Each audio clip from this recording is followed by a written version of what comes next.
When are you born, I Andre? have already 3 whiskey and 2 cups of, glass of wine. So you necessarily from the beginning.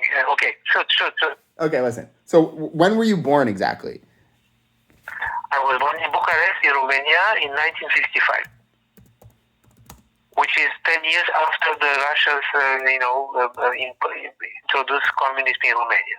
Okay, so Russia takes over Romania. Or no, sorry, Romania gets out of Russia? How does that work again? No. It was in the full Russian communist regime. The wave of. Okay, Yeah. So 10 years before you were born, the communist regime had started in Romania. Yes. Okay.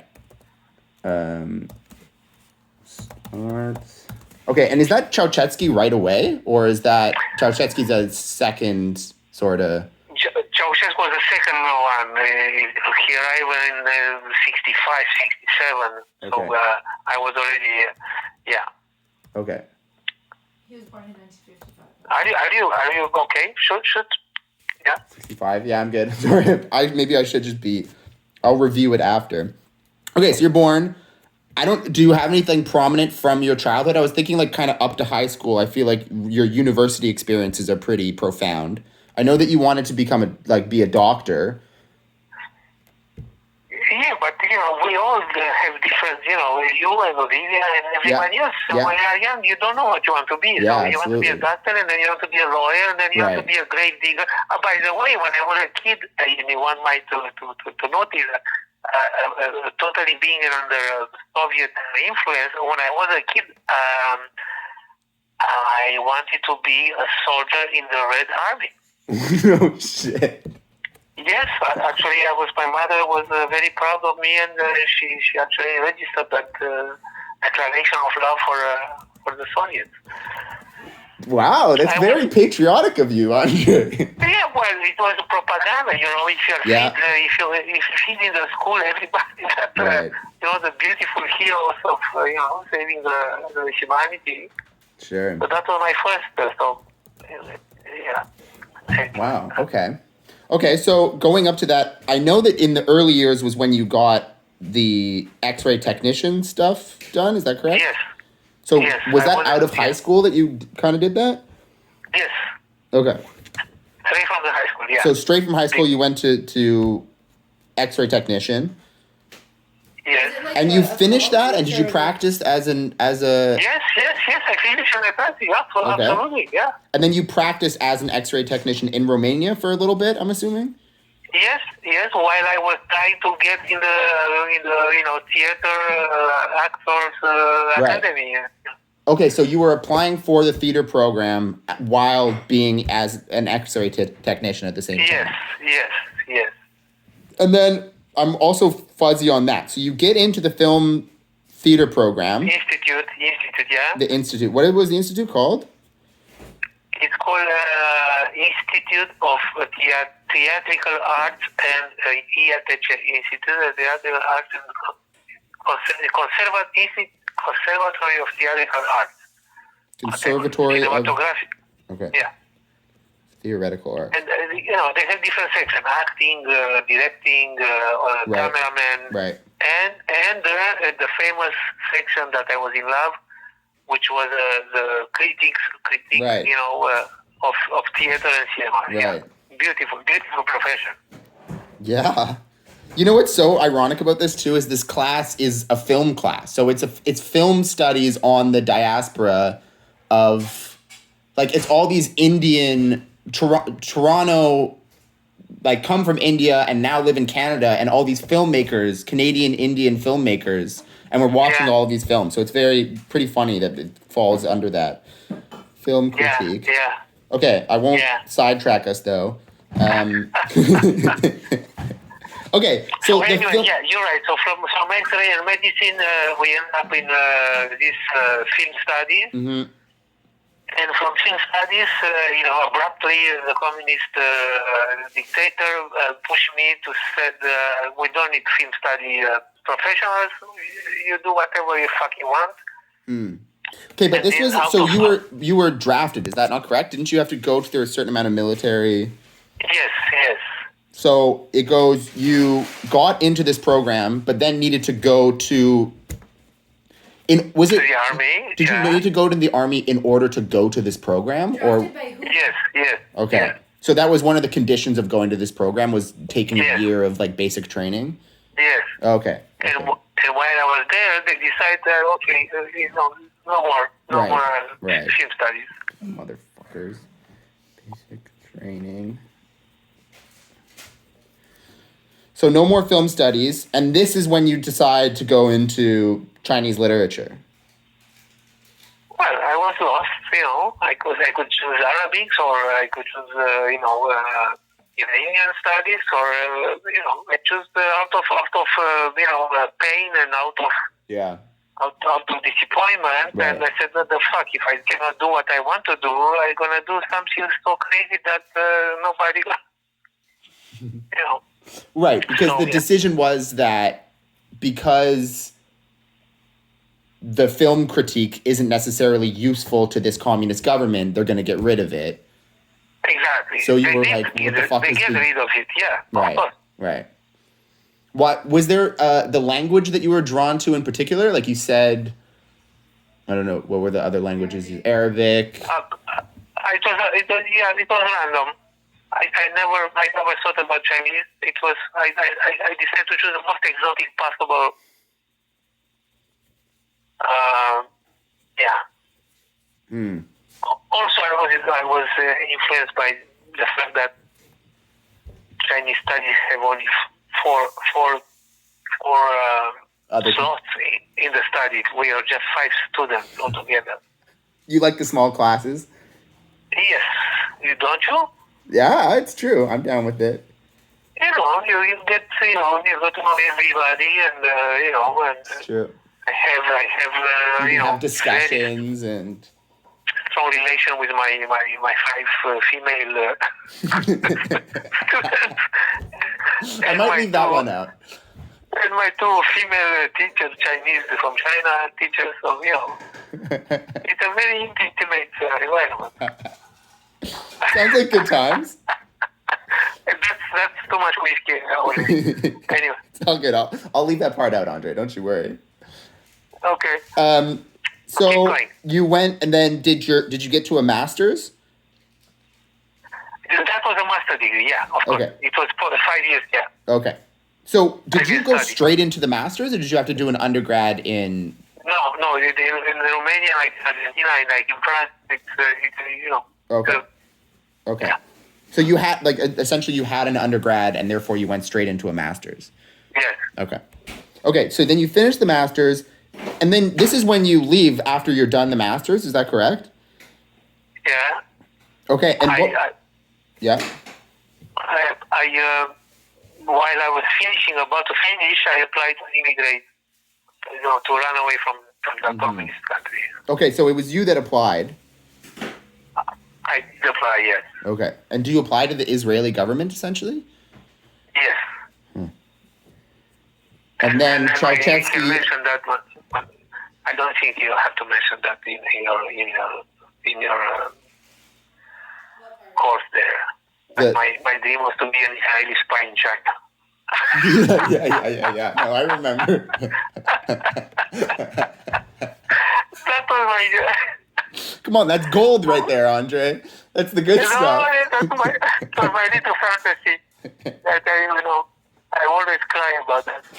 But I didn't manage to. Right. It was the Chinese literature degree. You thought you'd be able to.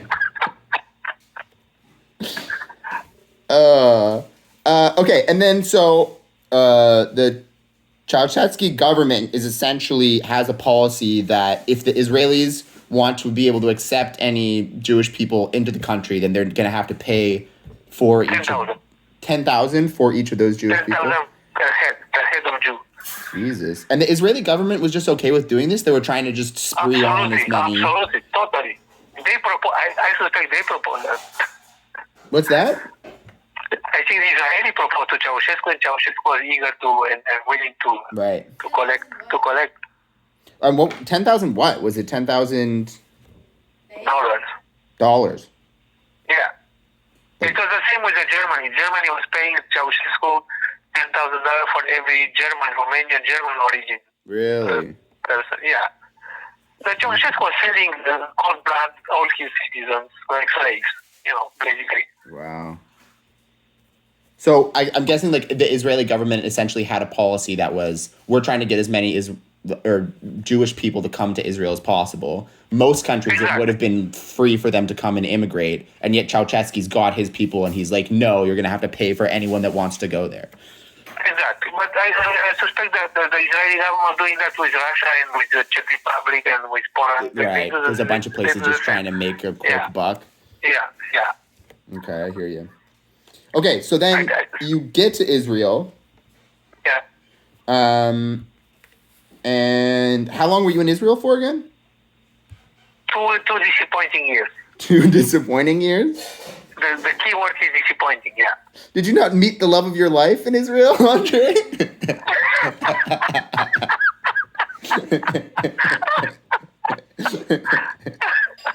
Okay, so, you're very disappointing. Okay, so... No, but it was a very fulfilling,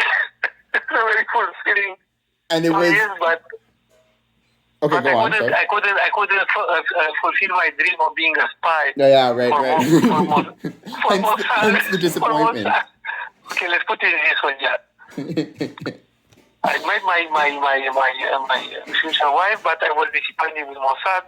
So between the Mossad and the wife, I said wife because the wife already left for Canada. Right. Okay, here is your link to Canada. Direct. So she left to Canada while you guys were both still in Israel. Is that correct? No, France. I'm sorry? She left to Canada while you were both still in Israel? No, I left first. To France because I couldn't do a PhD in Chinese in Israel because I didn't have any program on that level. So Okay. I left first for France, and then she left for Canada. Yeah. Okay. Just backing up to Israel. So I'm kind of fuzzy on this, and I don't know if you want to talk about it, but in terms of like the Israeli government pays essentially $10,000 a head. Do you now do they expect that money is worked off in some capacity? Yeah. Well, if you decide to stay there to make your life and make a life in Israel, they forfeit. Okay, but if they were okay with you leaving to France, essentially? No, absolutely not. Right. And nobody leaves. That was another reason I was very disgusted by the Israeli government as well. Israel because they treat you really like a slave. I mean, Ceausescu was treating you already like a slave. And then Israel was treating you like a slave because they said, I bought you. I bought you. Right. And you cannot just fuck around and Right. do whatever you want. You have to buy back your liberty. Right. So when I realized that, I said, no fucking way that it's a normal country where I want to live. Right. And my sister, by the way, she immigrated a year before me from Romania, and she met her future husband from Milwaukee, from States. Mm-hmm. And the American guy had to pay the $10,000 to buy his bride, basically, Oh my in a God. pure slavery kind of situation. Jesus. Yeah, the Israelis, they don't fuck around, Yeah. They We paid good money. We're gonna get our They fucking money's they want- worth. They want the pound of flesh, Jesus Christ. Yeah, so I Okay, was very so upset on that. you managed to find a way out, though. Let's say. Yeah. Okay. And It then got very fuzzy. It got very fuzzy and keep it fuzzy. okay, yeah, I will keep it fuzzy. Yeah, so it just says it was a fuzzy kind of situation, but he managed to left. Right. Without paying. Managed to make his way I'm out. very proud of that. I'm very proud of that motherfucker. I fuck them, I screw them. Okay, so then you go to Paris, Yes. and then you're again. What were you doing in Israel, by the way? Were you working as a X-ray It's technician? an X-ray technician. Okay, X-ray still an technician, X-ray technician. And then in Paris, you go and also work as an X-ray technician. Yes. But then you're I was also accepted- during that I was time. I was accepted to Sorbonne to do my PhD in Chinese studies. Right. So it was an amazing experience. I was working, I was having a decent salary and studying and, being in Paris and, Yeah. It was quite a nice,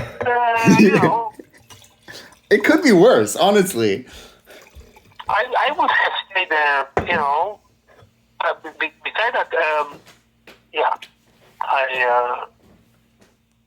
Yeah. not really details. I don't know if you want to tell me. Not No, details, I mean, listen. since so- I get my Romanian passport, when I arrived in France, I asked political asylum as a Romanian. Right. That was a part of it. Yeah. And so because you were when able come to from be, Israel- you were able to get a refugee status. Is that correct? Exactly. Yeah. And then to go to school. And then that's how you managed to get to go to school, right? To school and to go to school for free because I was considered a French citizen God. by then. And I'm sure that also works as you were able to get a work visa for France Exactly, in that way and I too. was having all the rights. As a refugee, you have all the rights, study, working, whatever, except voting. You cannot vote. Right. Jesus. And Wow. that's that was pretty- an amazing thing because if I was an Israeli, I couldn't have neither working nor studying, right? Right. Yeah. Right. So Right. that So was a you're nice good. You were arrangement. better off not being associated with Israel in any capacity. Unfortunately, At the end of the day. Yes. Yes. Okay, and then so this is. Were you a year in France? No, 2. You got your PhD, right? Yes. I lived 2 years also in France, yes. So 2 years in France. Yes, in Paris. And so was Nora visiting you this whole time, or She came visiting me and she liked it very much and she asked me, do we have plans together? You want to come back to Israel? I said, I'm not sure about the plans together, wait? She said you want to come back to Israel. Well, she asked me, if we have any plans together and if I want to come back to Israel. And I said, Right. maybe plans together, yes, but never back to Israel. Right. Largely And at because this you can't point- at this point, I'm guessing. Exactly. Yeah. So at that point, she realized that for Israel, she probably she didn't like Israel that much either. So Right. her family was in Canada, in Winnipeg, by the way. Right. She decided to go straight from Israel to Winnipeg Right. while I was in Paris. Right. So she spent about a year in Israel and then went to Winnipeg, and you were 2 years in Paris, kind of thing. Yeah. Okay. Yeah. But she went to Paris too. Just a second. But she came to visit.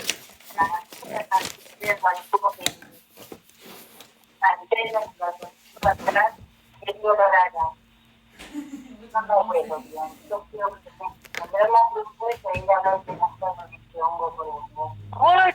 Is there gas in the backyard? What? Okay. Yeah, that's exactly what I read. What? Can So Andre, she's tell Nora that the next project is going to be about her? By the way, tell her start to review and. Yeah, okay. She's not friendly with that big mushroom. She's claiming that it's smelling gas. I don't think so, but I have to check. Anyway, keep going. Let's getting close to the. Yeah. Okay, so Paris, you finished your master's in Paris. You've got this partner that you are madly in love with, Yeah. and so you decide to follow her because her family's there in Winnipeg. Yes, that's true. I was, I was alone. I was seeing. I didn't have any roots. Although I liked very much the experience, Right. I didn't have any roots in France or in Right. Paris. So she was, family traditions, Right. whatever. Right. But I didn't know about What you were in Winnipeg. for? What? Sorry, can you? You didn't know what? What Winnipeg means? Right. Yeah, exactly. That's what I said. You didn't know what you were in for. Yes, exactly. Yeah. I mean, the word Manitoba sounds very exotic for me. I was weeks after weeks I was repeating in the mirror, Manitoba, Manitoba. It sounds so exotic, so mysterious, so wow. And then And then you get there. Okay, so now we're into the. So one of the questions here is, what was your first impression of this country? Oh, it was shock and dismay, and shock and awe and dismay. But again, it was February. Right. February in Manitoba and Winnipeg. It cannot be nothing less than shock and awe and dismay. Especially coming from Paris. From Paris. That is very fair. Yes. And then we discover slowly, that Manitoba, the word sounds exotic, but, in the winter it's horrible, situation when you have to plug in electric plugs your car, otherwise it cannot start. And then the summer coming, and the mosquitoes from whatever river is the Rivière Rouge or whatever river, they eat you alive. I couldn't play tennis more than 5 minutes because I was bleeding. So we discovered and then that was in 1986.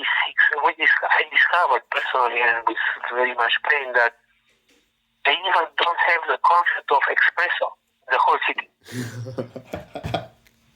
I was going coffee after coffee, and they like it wasn't like hellish enough.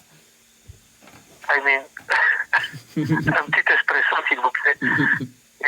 No, exactly. So, and I was making an effort because I don't know if you are familiar with Winnipeg, but they have a whole area called Saint Boniface. Oh yeah. En français. And I make an effort to we moved there and we ran there, and actually Amira was born in Saint Boniface because we make an effort. What we believe to live in a French, but they didn't fucking speak any French there. Wow, they speak their weird Canadian French. Not even no. Weird is a nice word in Quebec, but in Saint Boniface is not even that weird. They just have no fucking idea what they're talking. It's a strange culture though, because they'll get mad at you if you switch to English. They'll be like, moi je suis français. Pourquoi tu me parles en anglais? Je suis français. And you're like, dude, what are you like? It is bizarre. You're right. Yeah, they're very protective. Yeah. They're proud. Yeah. Okay, so you spent maybe a year. Oh yeah, by the way, any friends in Winnipeg? Like obviously Bruce, you guys met. Yes, Bruce. Yeah. So Bruce was like a good and old friend. Well, we made many friends actually because it's called, if you remember, it's called Friendly Manitoba. Yeah. I'm with you. So so we have many friends. Were they friends from the shop or friends from? And were they from Manitoba? There's a very strong Jewish community in Winnipeg. Right. With a very leftist, progressive traditions, actually, and we are not religious by any means. Right. So we have a nice mix of locals and Jewish and South American Argentinians. Right. That's what saved that place probably. The people are very friendly. So that's balance a little bit the cold and the weather and a little bit, but not enough. Not enough, but good enough to have this friendship actually carry on even after we left. Sure. Yeah, totally. Yeah. We'll all have to go back someday, eh, Andre?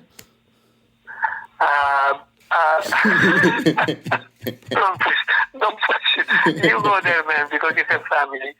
We don't have anybody, so we don't have any reason to. No, I'm with you. Okay, so where are we Well, going? you go compulsively every year, I notice. I mean, it's not even on purpose. It's just pretty much at this point. It's also, I think that it would change if COVID wasn't going on. Like, I don't think me and Olivia would have gone there 2 years ago, and I don't even know if we would have gone this summer if there was COVID. Oh, you're born there. Wait, that's a big difference. Was not born there. Yeah. I just spent an unfortunate year there. Yeah. This is true. So you said, Yeah. okay, I got to get the fuck out of here. Okay. And then you guys went to Toronto? We went, so we did, once we decided it's good for us because they don't have espresso machines, and they don't have even a cinematheque. They didn't have that. They didn't even know what a cinematheque is. They must have had a Cinematheque. No, they didn't. In 1986, they had no fucking idea what that. Anyway, we decided to explore, and we went to Toronto and to Montreal, and obviously linguistic and cultural and even urban. Toronto was a hole in the wall in 1987. It was so pathetic. But we decided to go to Montreal, and because you guys already spoke French. We speak French, and somehow we wrongly assumed that we're gonna see many Renault and Citroën on the streets. You were gonna see what? The French cars, Citroën and Renault and Peugeot. Peugeot, the cars. The cars. Oh, I saw it. You had a very old European image of what it was going to be. Yes. And then it turned out to be boring old Montreal. It was a nice, interesting mix of Anglo and Franco, and to my regret, however, is that I didn't do my homework about the political reality about the independent. Because it's so movement. lefty leaning. Yes, we were not aware actually. I was gonna say, I think Toronto would have reflected your fiscal views a little bit more. Well, Alberta. Yeah. Your daughter just said Alberta. That's an interesting. That's an interesting question because we have easily gone. Once we decide we don't want to stay in Winnipeg, we could have easily choose Vancouver. It's true. It was by pure chance and by pure serendipity that we went east because listen to that, because Vancouver seems too far, quote unquote, seems too far. And then the question is, what do you mean too far? Too far from what? Right. If you're leaving Winnipeg then we realize anyway. it's too far from Europe because we're all. And not even from Argentina, we are European-centric. Right. And the West Coast is too far. So home was essentially just like two different continents that you needed to be close-ish to. Yes, exactly. Yeah. But so that's the story. I think that might be, and then. Oh yeah, but then we've also got you went to school here. You guys came here also because Nora's perfect. Well, okay, that's an interesting part. That's totally can be a whole movie just there. As we arrive here, two immigrants with a 6-month-old baby Amira born in St. Boniface again, and then we have to reinvent ourselves totally going back to school, Nora doing her PhD in psychology at McGill, me reinventing myself doing a master in library science, and with odd jobs, Nora working mother woman shelter, and me delivering pizza. And what did Nora do? Huh? What was Nora doing as a job? She was working in battered women's shelter. Oh, in the back of a women's shelter. Battered women's shelter, working night shift. Jesus, while she's doing her PhD. Yeah, Yeah, so she was going to there, and I stay with Amina, and then she come back, and then I'm going to, and Oh while my we're doing, God. we're doing our graduate studies, and it was a very exciting, actually, it was the most exciting period of our life. And how old were you guys at this point? 30, Okay, you're 30. yeah, 31 and 30, and 20, yeah, 29 and 31, yeah. When you got to Montreal? Yeah, Okay. yeah. In your 30s, late 20s kind of thing? Damn. Late 20, yeah, late 20. It's still young 30. enough. Well, young enough, but on the other hand, Getting up there. you know, it's not that you're young and you know. Yeah, it was good. It was good. Full of energy, full of Right. you know, survival adrenaline. You know, you have to make it. You have to make it. You have to run to you know, to do this, to do that. It wasn't a fucking crazy period for Right. a couple of years. Right. So you know, excuse me if I digress, but you know, looking to you and Olivia, I mean, you guys, you have no fucking idea what. No, we're living the good life. All relaxed. what a stressful life it can be. Listen, it's hard going on vacation this often. You know, sitting by the beach is really difficult sometimes. Yeah, you have tough choices, man. Tough choices. Yeah. They're coming. They're coming. Yeah. Okay, Andre. So I want to get a couple things down with you. Yeah. Just timeline stuff. Yeah. So what do we say again? Born in 69. No, 55. 55. 55, sorry. Yeah. Born in 55.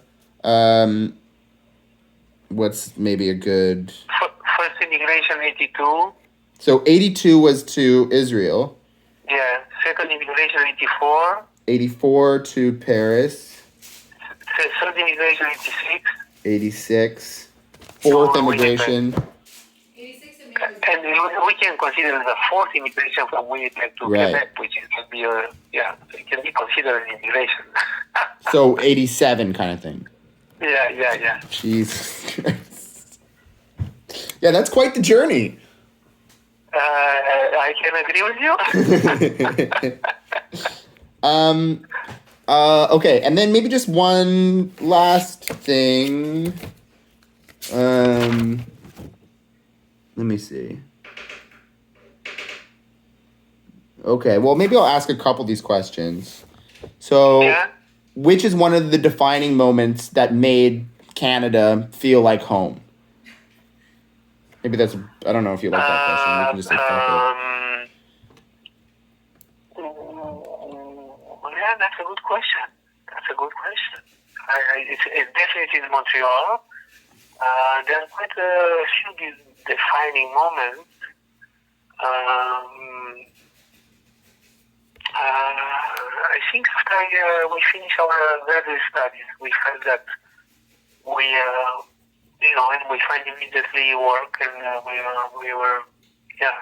it.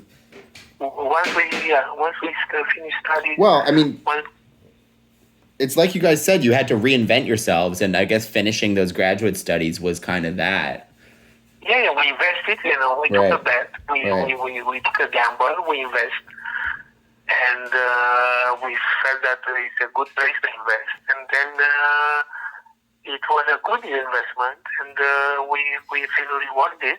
And that's it. I said that's a place. Okay, awesome. Did you feel like home?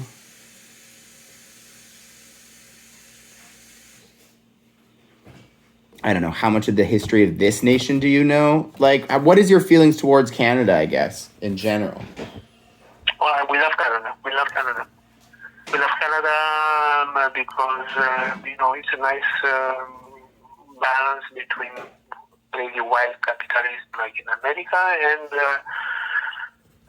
very socialist, paternalistic like in Europe. So it's a nice balance, Mhm. and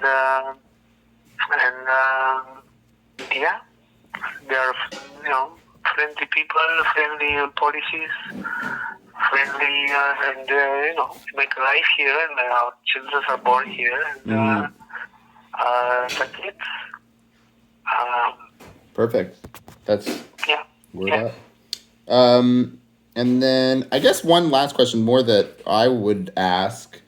How do you, like, what would you say your relationship with your Romanian, like, roots is? Is that something that you wanted to, like, carry over and feel like you kind of have? Or is it something that you felt like you were kind of, we're in Canada now and, like, this is a new chapter and I don't need to kind of... Like, why don't Olivia and Amira speak? Yeah, like for instance, like Amira and Olivia know Spanish but don't necessarily know Romanian. Yeah. That's a very complex question, and depending on each immigrant story, how they left their country of birth, either in peace or in agony or in anxiety. I left very angry with Romania, and Nora also left very angry with Argentina. So we have very mixed feelings. I mean, we cannot deny and we assume our roots, but none of us fantasize that it's our country and we have to go back there, or we would like to can visit, but it's finished. It's done. By the way, we're 35 years in Canada. I left when I was 20. Yeah. 20. I spent much more time in Canada than in Romania. Right. So, but again, the food, the language, the territory, you cannot forget these things. But it's folkloric. It's not. Right. Yeah. Well, it's interesting to me because when I talk to, like, my grandparents didn't even immigrate here. Like, that was their parents. But when you talk to them, like, my grandparents don't know Icelandic. And I was like, why is that? But I think that, like, within certain, like, as generations go on, you have, like, patterns. And you have some that feel more connected to, like, the past land. And you have others that are, like my grandpa apparently was like, we are Canadian now. Now we are Canadian, and therefore I will not teach my children Icelandic because they will be outsiders in that regard. And therefore, like, he was very much like, it was more about moving to Canada than it was about, like, connecting to the roots. But I just think that's an interesting, it kind of comes and goes in waves almost. Yeah, that's interesting. Because we also wanted to grow our kids as Canadians, but also we want to have their identity. I mean, right. So we want to keep it, but I'm very sure that if God will, Olivia or Amira are going to have children, probably if we're not around, those kids have going to have maybe no idea about Romania or Argentina. I don't know. I'm just I don't know. Or Argentina. You know what I mean? Argentina, you have to have the same discussion with I don't think there's no fucking way in hell Nora would allow any children not to know about Argentina. Well, the fact is that, Olivia and Amira speak Spanish, not Romanian, so right. As much as I think they're linked to Argentina are stronger just because of language than more than Romania, for sure. Right. No? Yeah. No? Yeah. And the grandparents, they live with the grandparents much more closer than with my mother. So, I think that's going to be an interesting path to follow with Olivia's Spanish Argentinian roots and Nora experience. Yeah. Totally. Okay? That is all great. I think I'm good to go, Andre. Jack, if any question you forget, send me by email and I'm going to be happy to answer by email. Perfect. Okay, well, thank you so much for your time. Yeah, no, it was a good half an hour, 45. Okay. It's going to be 3 or 4 hours to put that on writing, probably. Oh, my God. I'll get it together. Yeah? I'll find a way. Okay. All right, Andre. Good luck, man. Great Good to talk luck. to you. Okay. Thanks again. Okay. Bye. Bye-bye. Ciao. Holy shit. So